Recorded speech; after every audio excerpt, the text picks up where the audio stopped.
Općina Grude za svoj dan odabrala je 18. studenog, jer je taj datum od iznimnog značaja za ovu općinu. 1991. godine na taj datum uspostavljena je Hrvatska zajednica Herceg-Bosna sa sjedištem u Grudama, a potom u Mostaru. Dan općine u Grudama je vezan za 18. studenoga 1991. godine, kad je u Grudama utemeljena Hrvatska zajednica Herceg-Bosna. Tada je 30 nositelja izvršne i zakonodavne vlasti iz onih općina gdje Hrvati imaju utjecaj. Evo, baš u Grudama su odlučili utemeljiti Hrvatsku zajednicu i na neki način mi smo shvatili i razumjeli da je to jedan od najvažnijih dana u našoj povijesti, u Novijoj svakako najvažniji, i odabrali upravo taj dan koji obilježavamo i koji svečano obilježimo različitim programom koji traje već cijeli tjedan.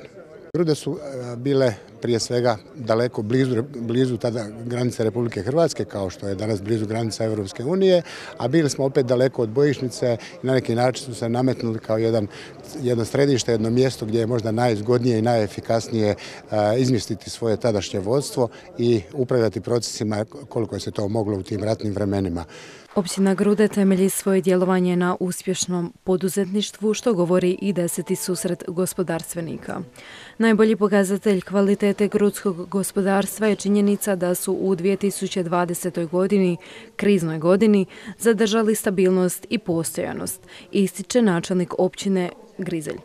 Mi smo prepoznali da je gospodarstvo i poduzetništvo ono što je temelj jednog društva, što društvo gura naprijed i pokreće, i tako smo jedan dan posvetili zaista jednom od najuspješnijih gospodarstava lokalnih u Federaciji Bosne i Hercegovine.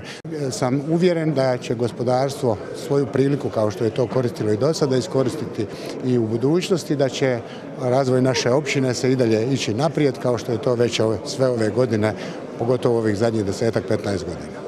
Cilj današnjeg susreta bio je poduzetništvo, rad i sve vrijednosti koje proizlaze iz rada staviti na jednu visoku razinu i s ponosom ga prezentirati na dan obilježavanja Dana općine.